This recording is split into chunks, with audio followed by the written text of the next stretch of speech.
Subscribe to Storylab for more stories. Now, let's begin this one. Chapter 1. The Setup. Russell Conway had always believed in loyalty above all else. Growing up in the gritty streets of Detroit, he and his younger brother Gordon learned early that family was everything. Their father, a steelworker who died when Russell was 19, had drilled this into them before Black Lung took his last breath.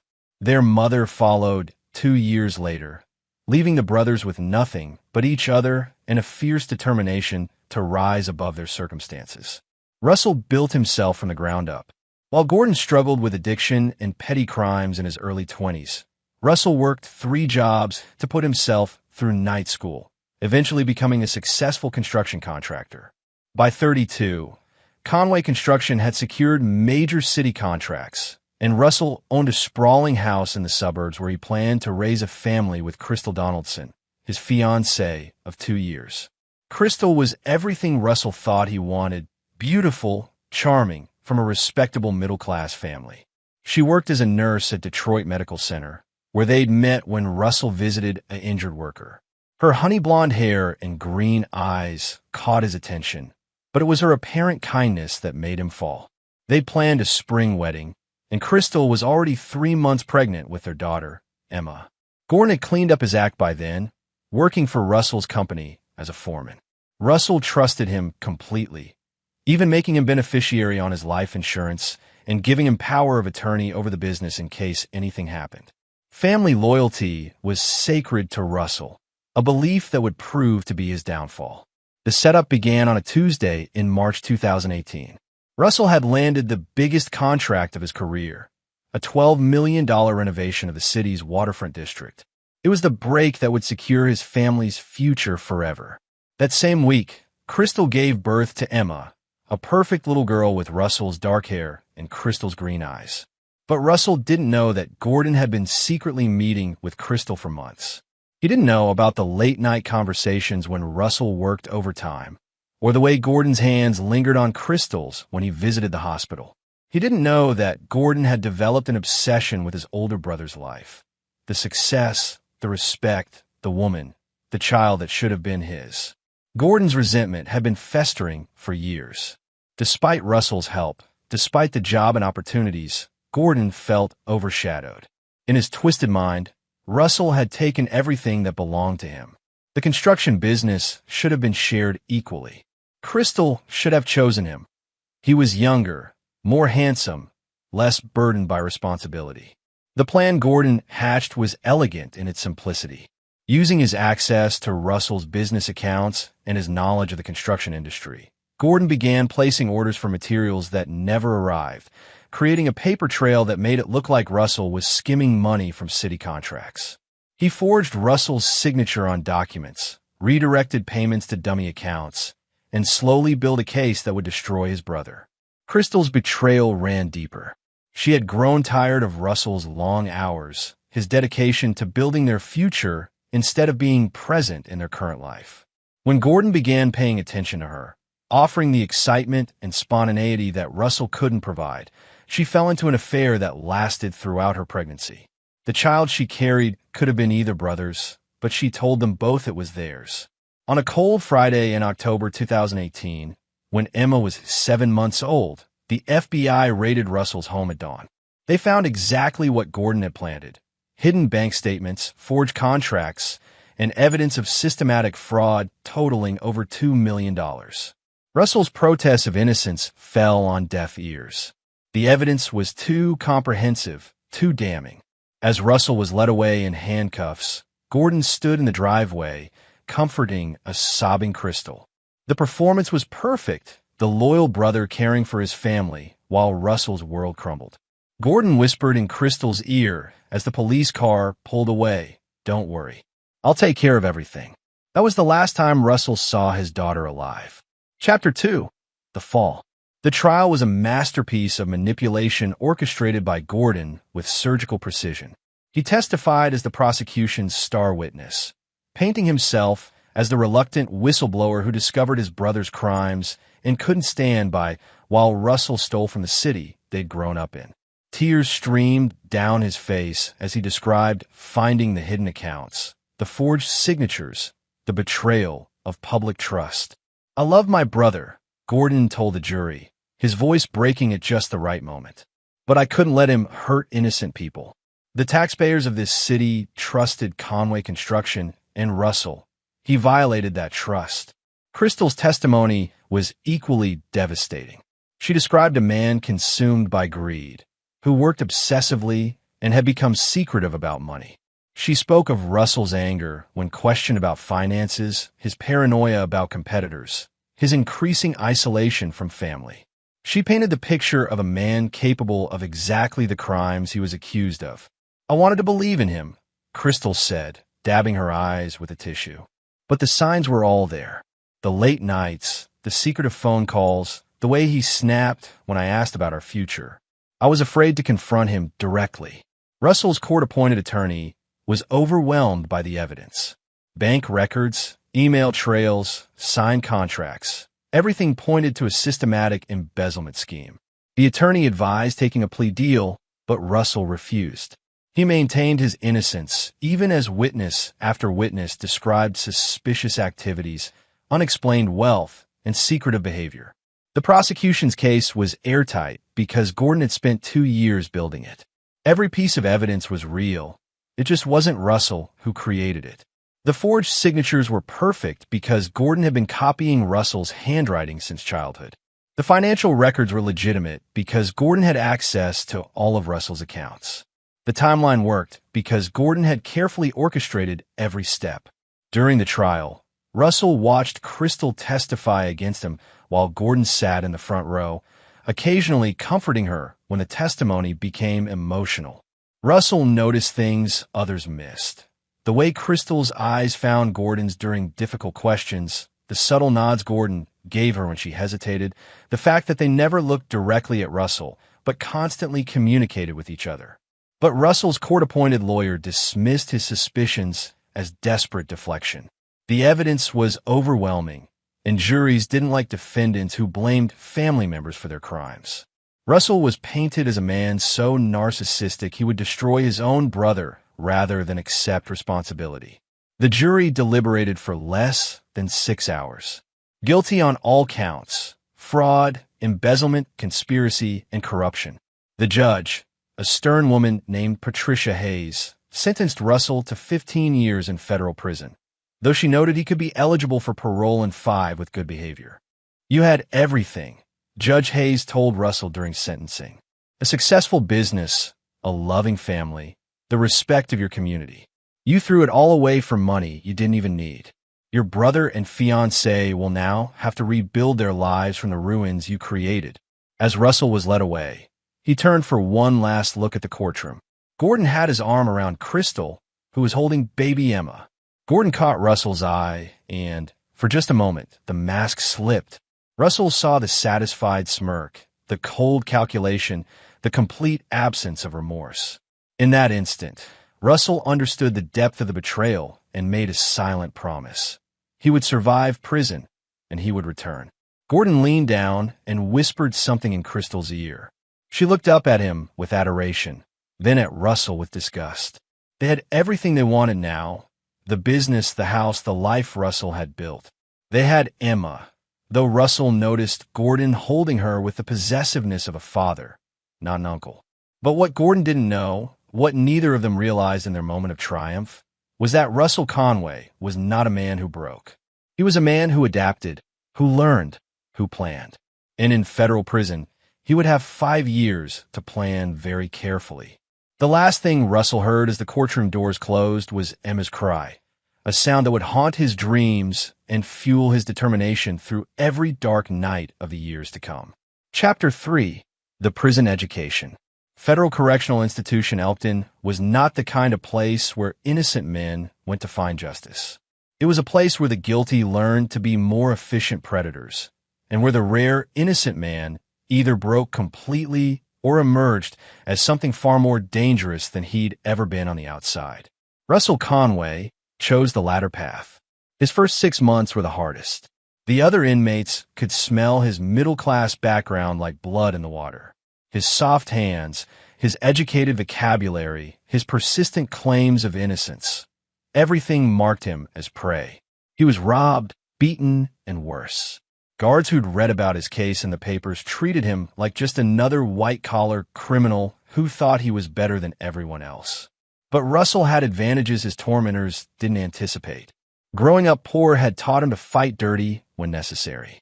Working construction had given him functional strength, and the betrayal by his family had burned away every soft impulse he'd ever possessed. When a skinhead named Abel Spence tried to make Russell his girlfriend in month 7, Russell waited until the man was asleep and beat him unconscious with a sock full of batteries. The attack put Russell in solitary confinement for 30 days, but it also earned him a reputation. He wasn't an easy mark anymore. He was a man with nothing left to lose, which made him the most dangerous kind of prisoner. In solitary, Russell began a plan. He had 5 years to prepare for his return, and he intended to use every minute. He started by writing letters, careful, subtle inquiries to old friends and business contacts. He discovered that Gordon had indeed taken over Conway Construction, with Crystal as his wife and partner. They'd moved into Russell's old house and were raising Emma as their own daughter. The business was thriving under Gordon's leadership, though Russell's sources hinted at corners being cut and safety standards being ignored. Gordon had married Crystal 6 months after Russell's sentencing, claiming it was to provide stability for Emma and to honor his brother's wishes. The local community saw Gordon as a hero who'd stepped up after his brother's fall from grace. But Russell's real education began when he met Eduardo Dugan, a lifer serving time for multiple murders. Eduardo was in his 60s, a former enforcer for Detroit's Irish mob who'd been caught in a federal racketeering case. Unlike the younger inmates who saw violence as a solution to immediate problems, Eduardo understood strategy, patience, and the art of long-term revenge. "You want to hurt them," Eduardo told Russell during one of their conversations in the prison library. "But you're thinking like a civilian. Civilians want justice, want things to be fair. Men like us, we want total destruction." Eduardo taught Russell about compartmentalization, how to separate emotion from planning, how to build operations with multiple moving parts, how to eliminate evidence and create alibis. He explained the importance of patience, of letting targets believe they were safe while the traps slowly closed around them. "Your brother thinks he won," Eduardo said. "Let him keep thinking that. Let him get comfortable, careless. The longer they feel safe, the more vulnerable they become." Russell also learned practical skills. From a former Special Forces operator named Tom Burke, he learned hand-to-hand combat techniques designed to disable or kill quickly and silently. From a white-collar criminal named Marvin Pierce, he learned about shell companies, offshore accounts, and financial manipulation. From a career burglar named Kevin William, he learned about surveillance, lock-picking, and moving through spaces undetected. But Russell's most important lessons came from studying his fellow inmates' mistakes. He learned about the importance of having exit strategies, of never trusting anyone completely, of always assuming law enforcement was watching. He learned that emotional satisfaction was less important than permanent solutions. By his 3rd year, Russell had transformed completely. The soft businessman was gone, replaced by someone harder, colder, more calculating. He worked out religiously, building functional muscle rather than show muscle. He read voraciously, psychology, criminal procedure, business law, forensic science. He became fluent in Spanish to communicate with a growing Latino population in the prison.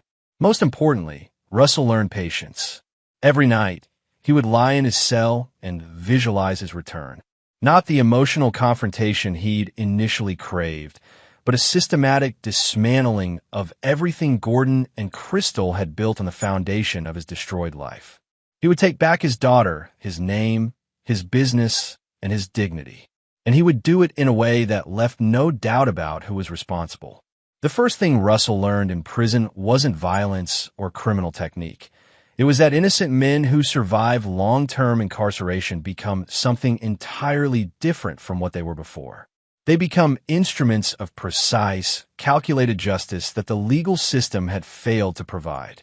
Gordon and Crystal had won the first round by destroying Russell Conway, the naive businessman who believed in family loyalty and legal justice. But they had no idea how to defend against what Russell Conway was becoming, a man with nothing left to lose and 5 years to plan the perfect revenge. As Russell's release date approached, he began reaching out to certain connections he'd made. Eduardo had introduced him to people on the outside, associates who specialized in information gathering, document creation, and other services that couldn't be found through legitimate channels. Russell began building the infrastructure.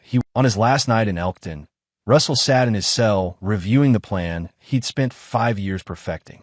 Every detail had been considered, every contingency planned for. Gordon and Crystal thought they were safe in their stolen life, but they had no idea that their victim had spent half a decade learning how to be their executioner. Chapter 4. The Return. The first snow of November 2023 was falling when Russell Conway walked out of Federal Correctional Institution Elkton. He carried a single duffel bag containing clothes donated by a prison charity and $47 in gate money. To any observer, he looked like just another ex-convict starting over, lean, weathered, with prematurely gray hair and the 1,000-yard stare common to men who'd seen too much. But Russell wasn't starting over. He was beginning the final phase of a plan 5 years in the making. His first stop was a storage unit in Cleveland, rented under a false identity through an intermediary Eduardo had connected him with. Inside, Russell found everything he'd arranged to be waiting. Clean identification documents, a used car with Ohio plates, camping gear, and most importantly, detailed surveillance files on Gordon and Crystal's lives compiled over the past year by a private investigator named Simon Hardy. Hardy was a former Detroit police detective who'd been forced into early retirement after a corruption scandal. He specialized in discreet investigations for clients who couldn't use legitimate channels. Russell had contacted him through Eduardo's network, paying for his services with money he'd earned through prison labor and contributions from sympathetic former employees who still believed in his innocence. The files painted a picture of lives built on Russell's foundation. Gordon had indeed taken over Conway Construction, expanding it into the largest contractor in the Detroit metropolitan area. The company now employed over 200 people and held contracts worth $30 million annually. Gordon and Crystal lived in Russell's former home, a 5-bedroom colonial in Birmingham that Russell had bought the year before his arrest. Most painfully, the files contained recent photographs of Emma. She was now 5 years old, a beautiful child with Russell's dark hair but Crystal's green eyes. She called Gordon Daddy and had no memory of Russell. According to the surveillance, she was enrolled in an expensive private school and excelled in gymnastics and piano, activities Russell had dreamed of providing for his daughter. But the files also revealed vulnerabilities. Gordon had become complacent in his success, taking risks he would never have dared when Russell was around to watch over him. He was having an affair with his secretary, a young woman named Kelly Aldrich who had no idea about Gordon's history. Crystal had developed a drinking problem that she hid behind charity work and social activities. The marriage appeared strained, held together more by shared guilt and financial dependence than love. Most importantly, Hardy had discovered that Emma wasn't Gordon's biological daughter. DNA evidence from medical records showed she was definitely Russell's child, conceived before Crystal's affair began.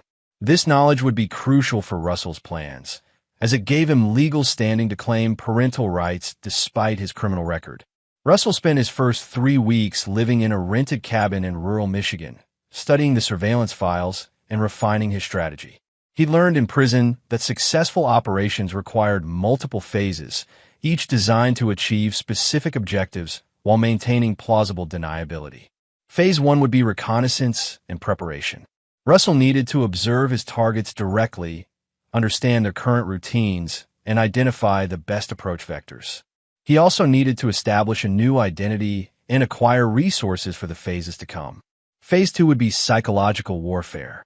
Rather than immediately confronting Gordon and Crystal, Russell would slowly introduce chaos into their lives, making them paranoid and turning them against each other. Guilty people always assumed their past was catching up with them. Russell intended to exploit that guilt. Phase 3 would be the revelation and reckoning. Only after Gordon and Crystal had been thoroughly destabilized would Russell reveal himself and begin the systematic destruction of everything they'd built on his stolen life. Russell began Phase 1 by renting a small apartment in Ferndale using identification papers that listed him as Arthur Ware, a freelance consultant. The apartment was perfect for surveillance, close enough to monitor his targets, but far enough away to avoid accidental encounters. He purchased used vehicles, surveillance equipment, and other tools he would need. His first direct observation of Gordon came on a Tuesday evening in December. Russell sat in his car outside Conway Construction's main office, watching through binoculars as Gordon emerged from the building that had once been Russell's pride and joy. Gordon had gained weight and lost hair in the 5 years since the trial, but he carried himself with the confidence of a successful businessman. He drove a new BMW, paid for with money that rightfully belonged to Russell. The following Thursday, Russell observed Crystal picking up Emma from school. Seeing his daughter for the first time in 5 years nearly broke Russell's composure. Emma was beautiful, intelligent-looking, full of life. But she walked hand in hand with the woman who had betrayed Russell and the man who had destroyed his life, calling them her parents while Russell remained a stranger to his own child. That night, Russell sat in his apartment studying photographs of Emma and made a decision that would define everything that followed. He would not simply destroy Gordon and Crystal. He would take back his daughter and rebuild the life they had stolen from him. But first, he needed to ensure that Emma would be safe during the war he was about to unleash. Russell's first move was to contact a family law attorney named Jeffrey Green, a former prosecutor who specialized in complex custody cases. Using his Arthur Ware identity, Russell hired Green to research the legal procedures for establishing paternal rights in cases involving criminal history and extended absence.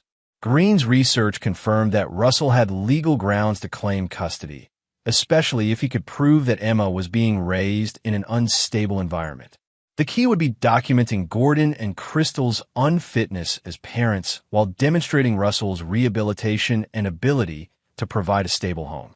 As Christmas 2023 approached, Russell began implementing Phase 2 of his plan. He started with small actions designed to create anxiety and suspicion in his targets' lives. Anonymous tips to building inspectors resulted in surprise inspections of Conway Construction job sites. Mysterious phone calls to Crystal's friends hinted at secrets in her past. Subtle surveillance of Gordon's affair was documented and strategically leaked to create tension in his marriage. The beauty of psychological warfare was that guilty people did most of the work themselves.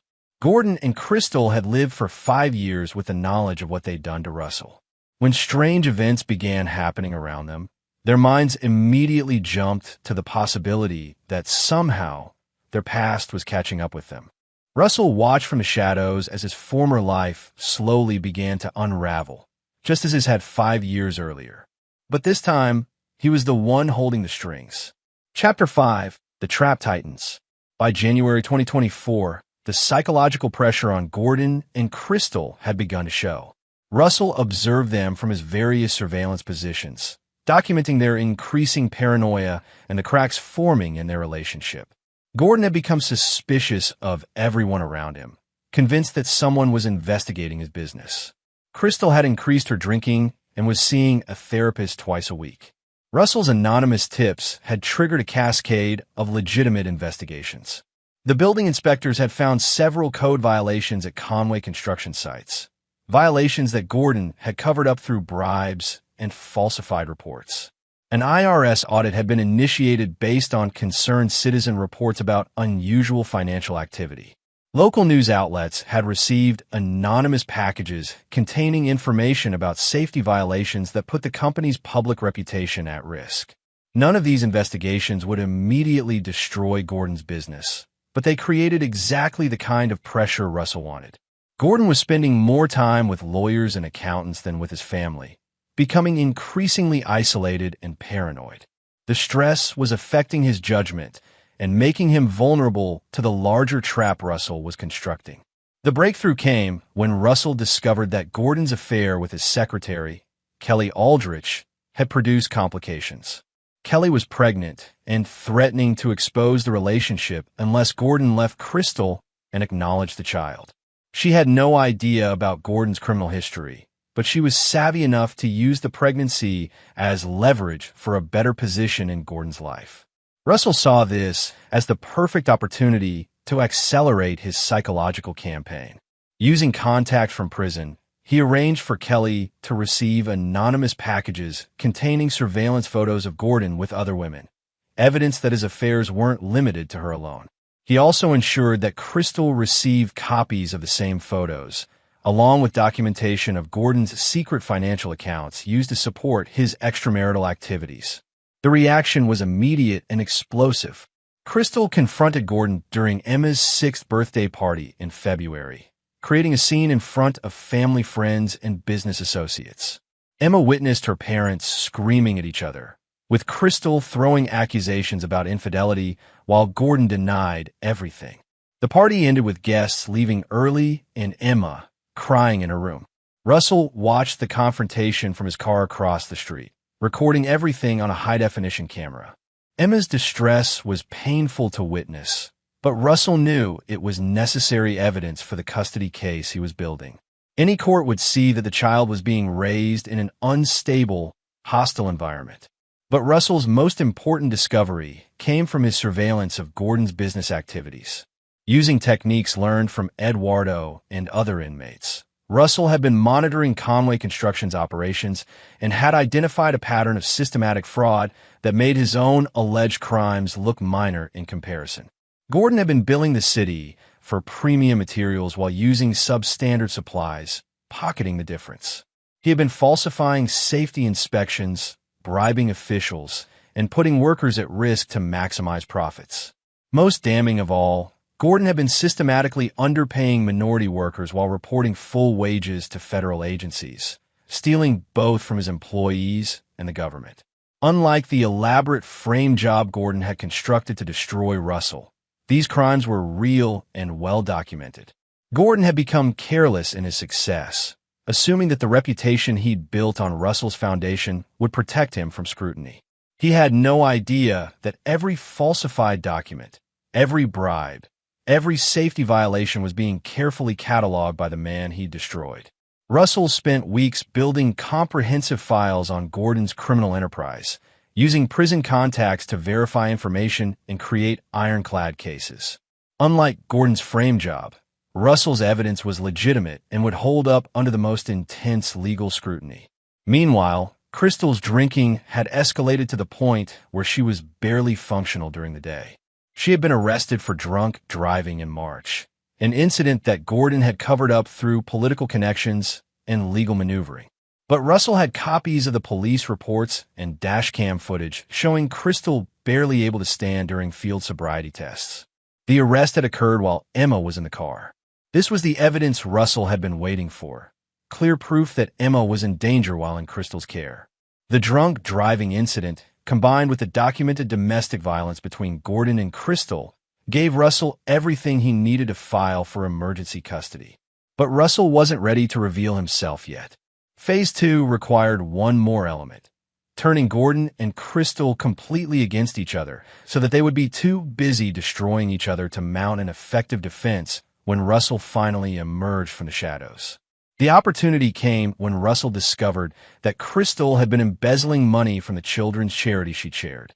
Her drinking problem had led to desperate financial decisions as she tried to hide her addiction from Gordon. She had been stealing from donation accounts to pay for private treatment facilities and to cover gambling debts she'd accumulated during lonely nights when Gordon was with his mistresses. Russell arranged for this information to reach Gordon through an anonymous tip to his accountant. At the same time, he ensured that Crystal received evidence of Gordon's most recent affair, not just with Kelly, but with a married client whose husband had mob connections. Russell had learned in prison that the most effective destruction came from letting people's own choices destroy them. The final confrontation between Gordon and Crystal occurred on a rainy Thursday in April. Russell watched from across the street as police cars arrived at his former home, called by neighbors who reported screaming and the sound of breaking glass. Both Gordon and Crystal were arrested for domestic violence, and Emma was taken into temporary protective custody by Child Protective Services. As Russell watched Emma being led to a social worker's car, still wearing her school uniform and clutching a stuffed animal, he knew that Phase 2 was complete.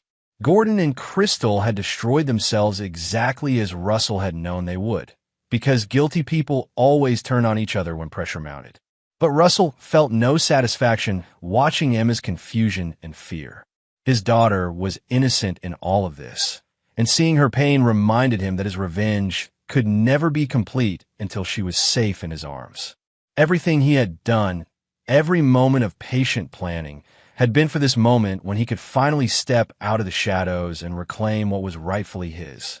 The time had come for Phase 3, the revelation that would show Gordon and Crystal exactly who had orchestrated their downfall, and the reckoning that would restore Russell Conway to his rightful place as Emma's father.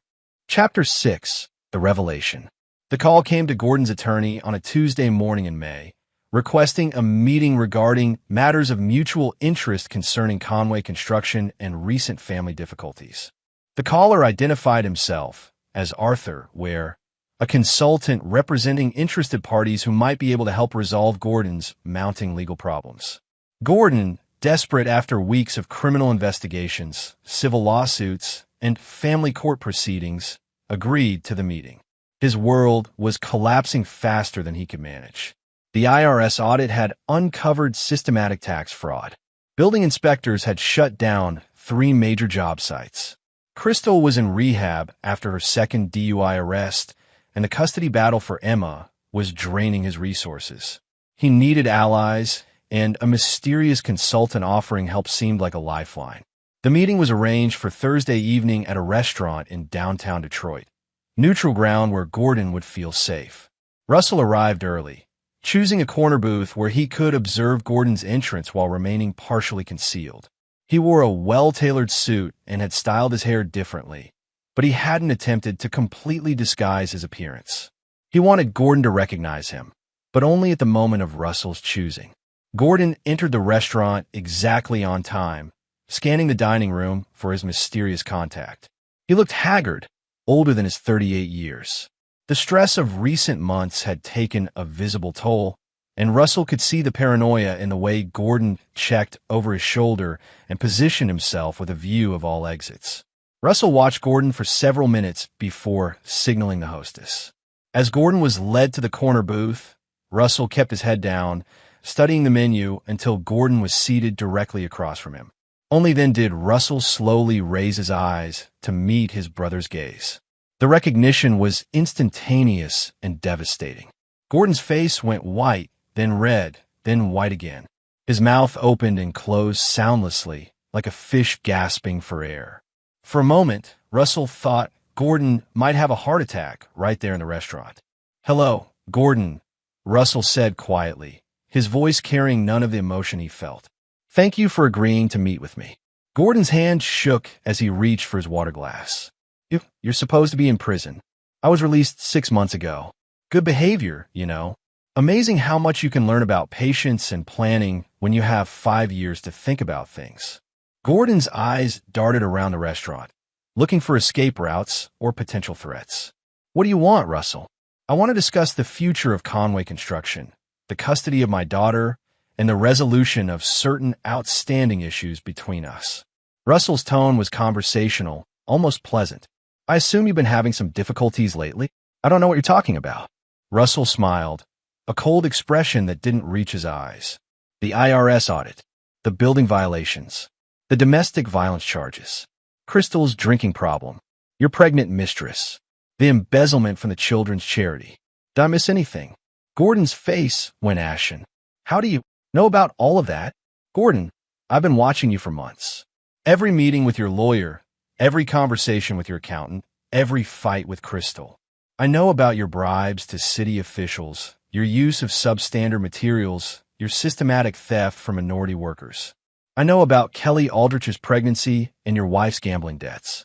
I know everything. You can't prove any of that." Russell placed a thick manila envelope on the table between them. "Actually, I can. Financial records, photographs, recorded conversations, witness statements. everything a prosecutor would need to put you away for the next 20 years. The same kind of comprehensive evidence you fabricated to destroy me. Except this time, it's all real. Gordon's hand trembled as he reached for the envelope, then stopped. What do you want? I told you. Conway Construction, custody of Emma, an acknowledgement of what you did to me. The business is worth $30 million. The business was built on the foundation I created. You stole my life's work along with my freedom and my family. Now I'm taking it back. Gordon leaned back in his chair, some of his composure returning. Even if you could prove all of this, which you can't, you're a convicted felon. No court is going to give you custody of Emma, and no bank is going to finance a business acquisition by someone with your record. Russell's smile widened. You're right about my record. That's why Arthur, where we'll be acquiring Conway Construction through a series of shell companies, and why Emma's biological father will be filing for custody based on evidence of an unstable home environment. Arthur Ware, a consultant who's been documenting your criminal activities for the past 6 months. He has no criminal record, excellent references, and sufficient financial backing to acquire distressed construction companies. Russell paused. Amazing what you can accomplish with proper planning and the right connections. The blood drained from Gordon's face as he began to understand the scope of Russell's operation. You've been planning this since you got out. I've been planning this since the day you betrayed me. Every moment in prison, every night in solitary confinement, every time I thought about Emma growing up calling you daddy, I planned exactly how I would destroy you. Gordon's voice dropped to a whisper. She's my daughter too, Russell. Crystal and I, we raised her. We love her. Russell's mask slipped for the first time, revealing the depth of his rage. You love her? You stole 5 years of my daughter's life. You made her call the man who framed her father daddy, while I rotted in a cell for crimes you committed. You put her in a car with a drunk driver and exposed her to domestic violence. That's not love, Gordon. That's selfishness. What do you want me to do? Transfer ownership of Conway Construction to Arthur, Ware's holding company, for the bargain price of $1. Admit in writing that you framed me for crimes you committed, and disappear from Emma's life forever. And if I refuse? Russell slid a second envelope across the table. Then these documents go to the FBI, the IRS, the state attorney general, and every major news outlet in Michigan. You'll spend the next 20 years in federal prison. Crystal will lose her children's charity and face embezzlement charges, and Emma will end up in foster care while you both fight extradition and appeals. Gordon opened the second envelope with shaking hands. Inside were copies of the criminal evidence Russell had gathered, along with a detailed timeline showing how Gordon had systematically destroyed his brother's life. The evidence was overwhelming, professionally presented, and utterly damning. Why give me a choice? Gordon asked. You could just destroy me, because Emma has already lost enough. She doesn't need to watch her father figure go to prison in handcuffs. She doesn't need to have her entire world torn apart again. Russell's voice softened slightly. Despite everything you've done, you're still my brother. And Emma loves you, even though you don't deserve it. Gordon sat in silence for several minutes, studying the documents and weighing his options. Finally, he looked up at Russell with something that might have been respect. How long do I have? 72 hours to make your decision. After that, the choice gets made for you. Russell stood up and placed enough money on the table to cover both their drinks. Oh, and Gordon, Emma's custody hearing is next week. I'll be there to petition for emergency placement with her biological father, who can provide documentation of rehabilitation, stable employment, and a safe home environment, unlike her current guardians. As Russell walked away from the table, he heard Gordon call his name. He turned back to see his brother, the man who had destroyed his life and stolen his family, sitting alone with the evidence of his own destruction spread out before him. I'm sorry, Russell, for all of it. Russell studied Gordon's face for a long moment, searching for sincerity or remorse. What he saw was fear, desperation, and the hollow-eyed look of a man who had finally been caught. I know you are, Gordon, but being sorry doesn't give me back 5 years with my daughter, and it doesn't change what I'm going to do to you. Russell turned and walked out of the restaurant, leaving Gordon alone with the wreckage of the life he had built on his brother's stolen foundation. Phase 3 had begun, and there would be no mercy for those who had betrayed Russell Conway. Chapter 7. The Reckoning Begins. Gordon Conway didn't sleep for the 3 days following his confrontation with Russell. He paced his empty house like a caged animal, alternating between rage and desperation as he weighed his impossible options. Crystal was still in rehab. Emma was in protective custody, and his business empire was crumbling under the weight of multiple investigations, all orchestrated by the brother he had destroyed 5 years earlier. On Friday morning, exactly 72 hours after their meeting, Gordon made his choice. He called his attorney and arranged to meet Russell at a downtown law office to sign the documents transferring Conway Construction to Arthur Ware's shell company. The purchase price, as Russell had stipulated, was $1. Russell arrived at the law office dressed in an expensive suit, looking every inch the successful businessman he had once been. Gone was any trace of the broken man who had been led away in handcuffs 5 years earlier. In his place was someone harder, colder, more dangerous, a man who had learned patience and precision in the crucible of federal prison.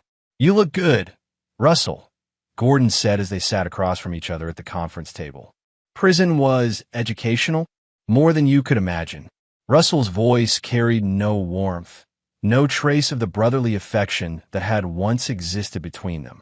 "I learned things about loyalty, about justice, about what men are really capable of when they're pushed too far." The legal transfer took less than an hour. Gordon signed document after document, watching his life's work, built on the foundation of Russell's destroyed dreams, pass into the hands of his victim. Conway Construction, with its $30 million in contracts and 200 employees, now belonged to the man Gordon had framed for fraud. But Russell wasn't finished. As the lawyers gathered their papers, he slid another document across the table, a written confession detailing how Gordon had framed Russell for crimes Gordon himself had committed. "This is the last requirement," Russell said. "A full admission of what you did, to be held in escrow by the law firm. If you ever try to contact Emma, if you ever attempt to interfere with my life again, this confession goes to the FBI and every news outlet in Michigan." Gordon read the confession slowly, his face growing paler with each paragraph. The document was comprehensive, detailing every aspect of the frame job from the forged signatures to the planted evidence to the coach testimony. Signing it would be an admission of multiple federal crimes that could put him away for decades. "What happens to me after I sign this? You disappear. Change your name. Move to another state, start over somewhere else. As long as you stay away from Emma and never try to contact me or my business associates, the confession stays sealed. And if I don't sign," Russell gestured toward the window overlooking downtown Detroit. "There's an FBI field office 6 blocks from here. I can have agents here in 20 minutes with enough evidence to arrest you for conspiracy, fraud, perjury, and about 15 other federal crimes. Your choice." Gordon signed the confession. As they left the law office, Russell felt no satisfaction, no sense of justice served. Watching Gordon destroy himself had been necessary, but brought no joy. The only thing that mattered now was Emma, his daughter, who had been stolen from him and who still had no idea that her real father was alive and fighting to reclaim her. The custody hearing was scheduled for the following Tuesday. Russell had spent weeks preparing with his attorney, Jeffrey Green, building a comprehensive case for why Emma should be placed with her biological father rather than remaining in the foster care system, while Crystal completed rehab. The evidence was overwhelming. Russell could prove his innocence in the original fraud case through Gordon's signed confession. He could demonstrate his rehabilitation through employment records, character references, and psychological evaluations. Most importantly, he could show that Emma's current living situation was unstable and potentially dangerous. Crystal attended the hearing, having been released from rehab specifically for the custody proceedings. She looked fragile, older than her 34 years, worn down by months of addiction and legal troubles. When she saw Russell enter the courtroom, her reaction was almost identical to Gordon's: shock, fear, and the sudden understanding that her past had finally caught up with her. "Your Honor," Russell's attorney began, "my client has spent 5 years fighting to clear his name and regain custody of his biological daughter. Recent evidence has come to light proving that Mr. Conway, was the victim of an elaborate frame job perpetrated by his own brother, and that the child in question has been living in an increasingly unstable environment. The hearing lasted 6 hours. Russell testified about his innocence in the original crimes, presenting Gordon's confession as evidence. He spoke about his rehabilitation, his stable employment prospects, and his desperate desire to be reunited with the daughter he had been forced to abandon. Crystal's testimony was devastating in its weakness. Under cross-examination, she broke down repeatedly, admitting to her drinking problem, her arrests, her financial crimes, and the domestic violence that had torn her household apart. She begged the court not to take Emma away from the only family the child had ever known, but her pleas were undermined by the evidence of instability and neglect. The social worker who had been monitoring Emma's case testified that the child was confused and traumatized by recent events. Emma had been asking questions about her real daddy and why her family had fallen apart. She was having nightmares, problems in school, and difficulty trusting the adults around her. Emma is a resilient child, the social worker said, but she needs stability and honesty. She deserves to know the truth about her family and to have a relationship with her biological father, provided he can offer her a safe and nurturing environment. Judge Patricia Hayes, the same judge who had sentenced Russell 5 years earlier, listened to all the testimony before rendering her decision. She studied Russell carefully, clearly remembering the man she had sent to prison for crimes he hadn't committed. "Mr. Conway," she said finally, "5 years ago, I sentenced you to federal prison based on evidence that I now understand was fabricated. While I cannot undo the injustice you suffered, I can ensure that your constitutional rights as a father are respected going forward." Russell felt his chest tighten as the judge continued. "Based on the evidence presented, I am granting you immediate custody of Emma Conway, with supervised visitation initially, transitioning to full custody over a 6-month period. Ms. Conway will be allowed supervised visits contingent upon her continued sobriety and completion of court-mandated counseling." Crystal collapsed into sobs as the decision was announced. Despite everything she had done, despite her betrayal and neglect, Russell felt a moment of sympathy for her pain. But the sympathy passed quickly as he thought of Emma, confused and scared in foster care, finally about to be reunited with her real father. That evening, Russell sat in the conference room at the Department of Human Services, waiting to meet his daughter for the first time in 5 years. His hand shook as he heard small footsteps in the hallway, and his heart nearly stopped when Emma walked through the door. She was beautiful, small for her age, with Russell's dark hair and Crystal's green eyes, wearing a pink dress that was slightly too big for her. She clutched a worn stuffed rabbit and looked at Russell with curious but cautious eyes. "Emma," Russell said softly, kneeling down to her level. "I'm your daddy. Your real daddy." Emma studied his face carefully. "Mommy Crystal said my real daddy was bad and went away. I did go away, sweetheart, but not because I was bad. Some people told lies about me, and I had to go away for a while. But I never stopped loving you, and I never stopped trying to come back to you." Emma took a tentative step forward. "Are you going to take care of me now?" Russell's voice caught in his throat. "Yes, baby girl. I'm going to take care of you forever. I promise." For the first time in 5 years, Russell Conway felt something approaching peace. His daughter was in his arms, his name was cleared, and the people who had destroyed his life were facing the consequences of their choices. But Russell's revenge was not yet complete. Gordon had been neutralized and Crystal had been removed from Emma's life. But there were others who had participated in his destruction, witnesses who had lied, officials who had been bribed, lawyers who had covered up the truth. Russell had learned in prison that justice was not a single act, but a process, and his process was far from finished. Chapter 8. The Network Unravels. 6 months after regaining custody of Emma, Russell Conway had methodically begun dismantling the network of corruption that had enabled his destruction. Operating through Arthur Ware's business empire, which now included not just Conway Construction, but several subsidiary companies, Russell had the resources and legitimate cover he needed to pursue his remaining targets. Emma was thriving in her new life with Russell. The supervised visits had ended after 3 months when court-appointed psychologists determined that she was happier and more stable than she had been in years. She attended a new private school where she excelled academically and had made close friends. Most importantly, she had stopped having nightmares and had begun calling Russell Daddy without hesitation. But Russell's paternal responsibilities didn't prevent him from continuing his methodical pursuit of justice. He had learned in prison that systematic corruption required systematic destruction, and Gordon's frame job had involved far more people than just his brother and Crystal. Russell's first target was Detective Arnold Richmond, the lead investigator who had built the case against Russell with suspicious efficiency.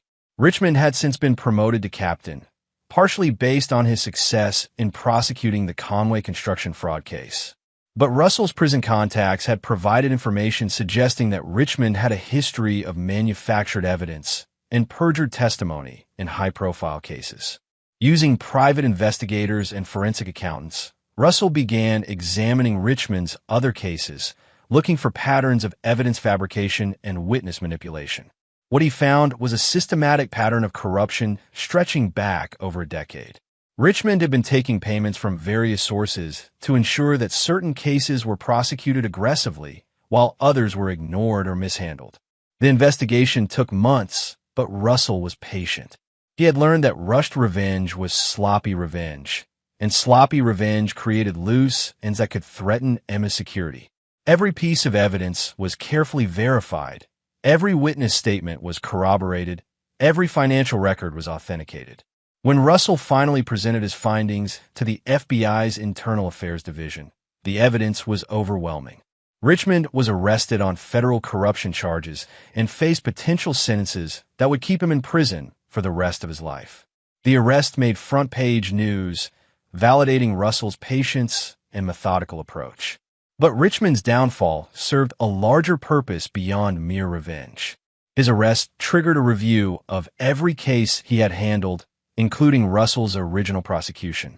When federal investigators examined the Conway construction case with the benefit of Gordon's confession and Richmond's corrupt practices, they quickly determined that Russell had been the victim of a massive frame job.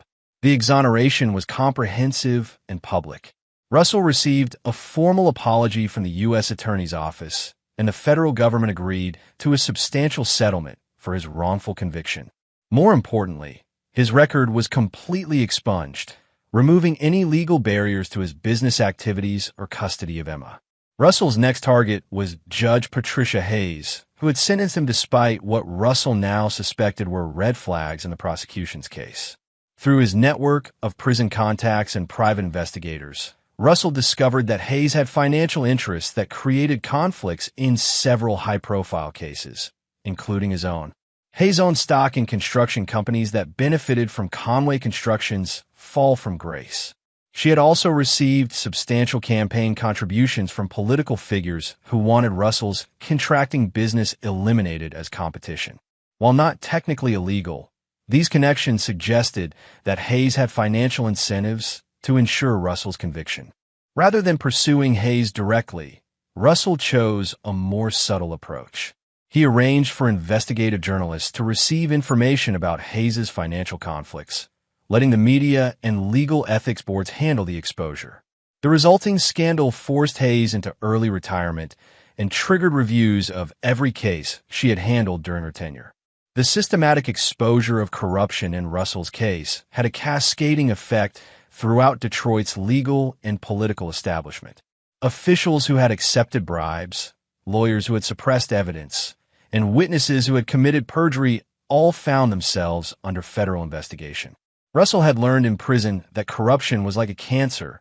You had to cut out every infected cell, or it would metastasize in return.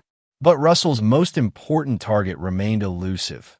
Crystal's father, Peter Mays, a prominent attorney who had helped orchestrate the cover-up of Russell's frame job. Mays had used his political connections to ensure that certain evidence was excluded from Russell's trial, and that key witnesses were coached to provide damaging testimony. Mays was careful, sophisticated, and well-connected. He had survived decades in Detroit politics by maintaining plausible deniability and leaving no direct evidence of his corrupt activities. Taking him down would require more than financial records and witness statements. It would require Mays to incriminate himself. Russell's opportunity came when Emma mentioned during one of their bedtime conversations that Grandpa Peter had visited her in foster care and told her that her real father was dangerous and would hurt people who crossed him. The comment was innocuous to Emma, but it revealed that Mays was actively working to poison Emma's relationship with Russell. This crossed a line that Russell would not tolerate. His revenge against Gordon and Crystal had been about justice and reclaiming his stolen life.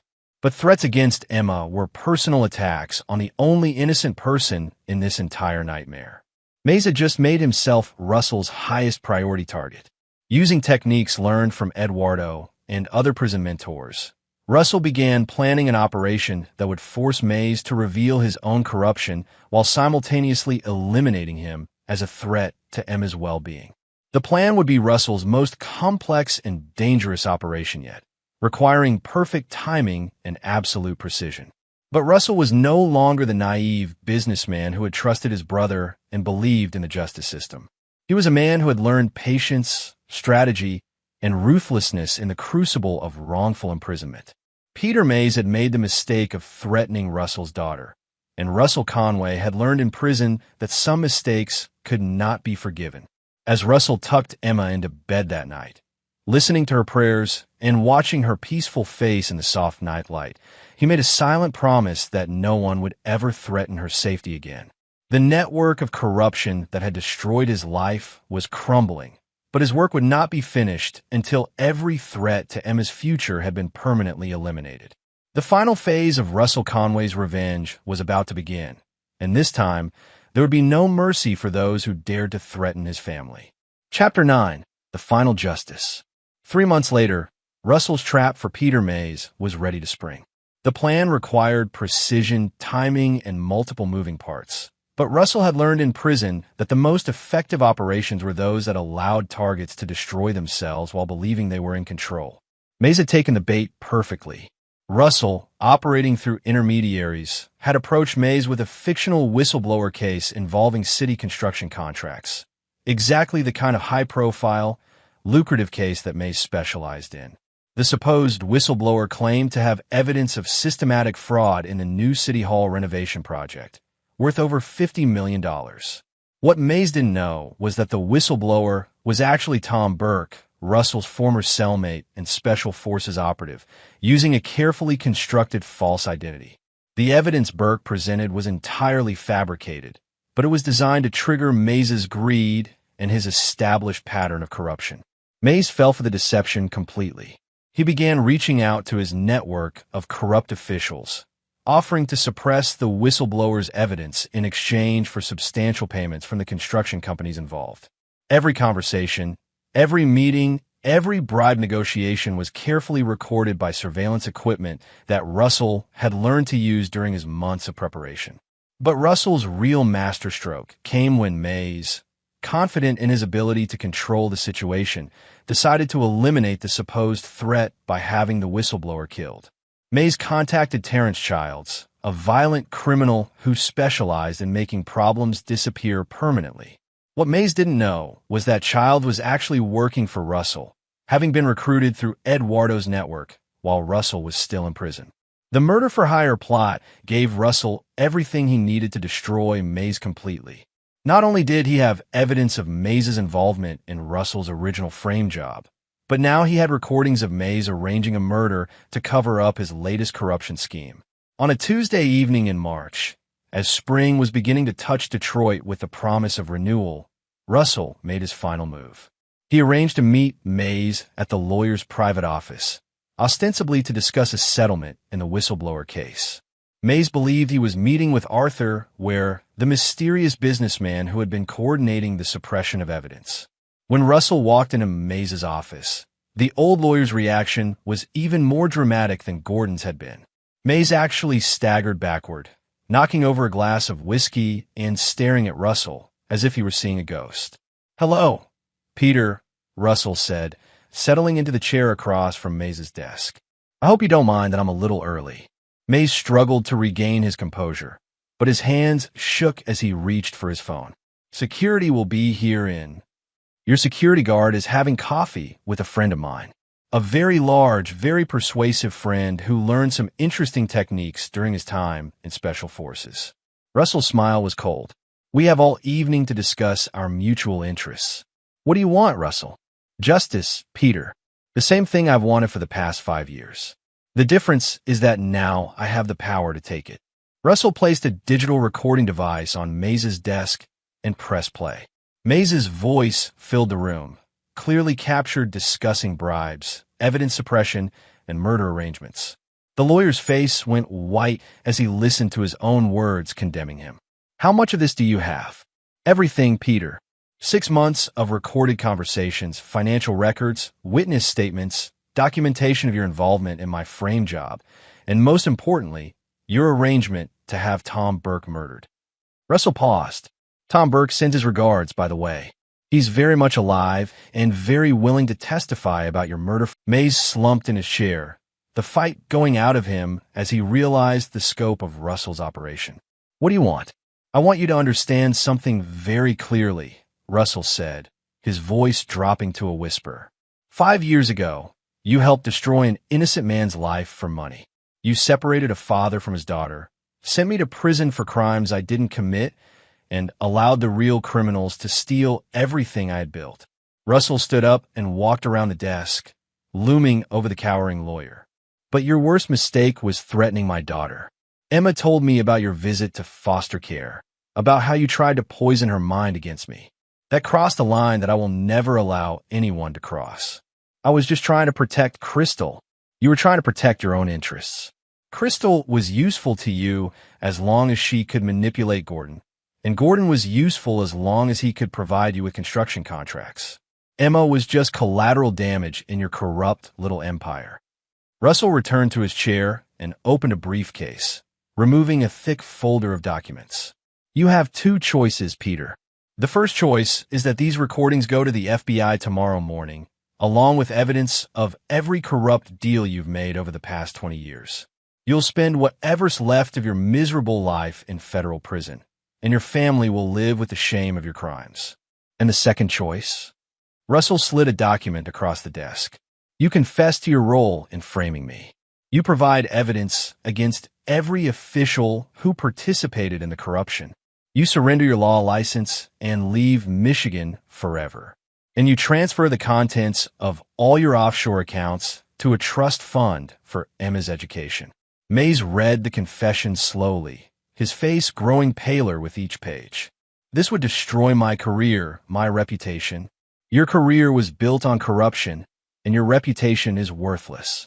The only question is whether you want to spend your remaining years in prison or on a beach somewhere, living quietly on whatever money you haven't stolen from honest people. Russell leaned forward, his eyes cold as winter steel. But understand this, Peter. If you ever contact Emma again, if you ever come within 100 miles of my family, if you ever breathe a word against me or my daughter, I will hunt you down and finish what I started here tonight. Prison taught me patience, but it also taught me that some problems require permanent solutions. The threat was unmistakable, and Maze clearly understood that the man sitting across from him was no longer the naive businessman who had trusted in family loyalty and legal justice. This was someone who had been forged in the crucible of wrongful imprisonment and would not hesitate to use any means necessary to protect his daughter. Maze signed the confession. As Russell left the law office that night, carrying the signed documents that would complete his vindication and destroy the last of his enemies, he felt a sense of closure he had never expected to achieve. The network of corruption that had destroyed his life was completely dismantled. Gordon had disappeared to parts unknown. Crystal was rebuilding her life in court-mandated sobriety, and the officials who had participated in his frame job were either in prison or living in fear of exposure. But more importantly, Emma was safe.